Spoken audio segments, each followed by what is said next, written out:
Bonjour Thierry. Tout d'abord, que penses-tu des résultats actuels de l'équipe Cofidis? Bonjour Delphine. Bien, écoute, les résultats sont plutôt satisfaisants. On fait un bon début de saison. Là, on vient de sortir de la campagne des Flandriennes et on a été bien visible. On s'est bien comporté grâce à un très bon collectif et puis un super Christophe Laporte qui a fait vraiment un super boulot. Et donc, pour le moment, tout va bien. On est sur la feuille de route. On est en 2021 et notre engagement actuel se termine en 2022. Qu'en est-il pour la suite?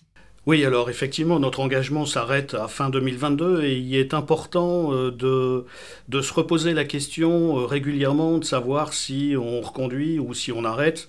Et effectivement, on a pris la décision en comité exécutif la semaine dernière de prolonger notre engagement jusqu'en 2025, de façon à pouvoir donner de la visibilité à l'équipe et puis aussi de rassurer le personnel et les collaborateurs de Cofidis Compétition qui, eux, se posaient la question de savoir quel était leur avenir au-delà de 2022.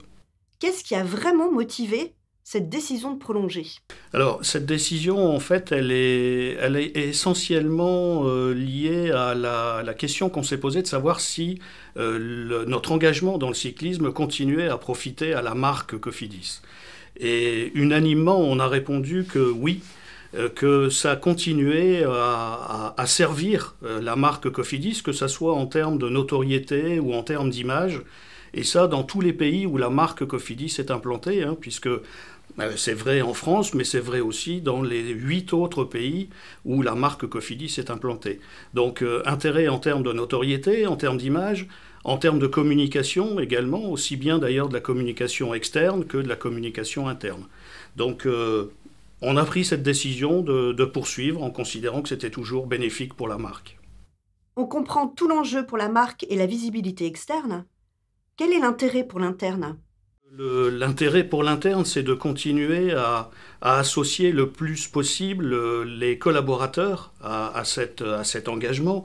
Et par exemple, on continue à associer les collaborateurs à la caravane du Tour de France évidemment, mais pas seulement, hein, sur d'autres courses également. Et puis ça aussi, c'est vrai en France, mais c'est vrai aussi à l'international. L'objectif, c'est d'associer le plus possible les collaborateurs à l'équipe. Notre engagement dans le cyclisme est aussi le reflet des valeurs de l'entreprise. En 2022, tu nous as annoncé la création d'une équipe féminine. Où en sommes-nous de ce projet?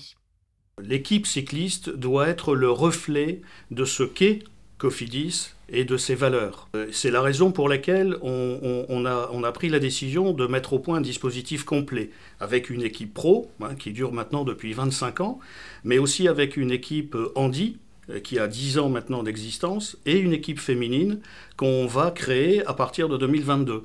Donc là, on en est au stade où on a recruté notre directeur sportif qui va avoir pour mission de constituer cette équipe féminine. Et officiellement, on peut dire qu'on aura une équipe féminine en 2022.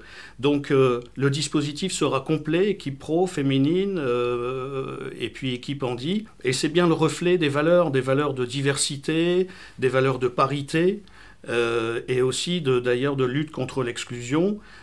Donc on aura vraiment un dispositif complet. Cette prolongation s'accompagne sans doute d'une nouvelle ambition sportive.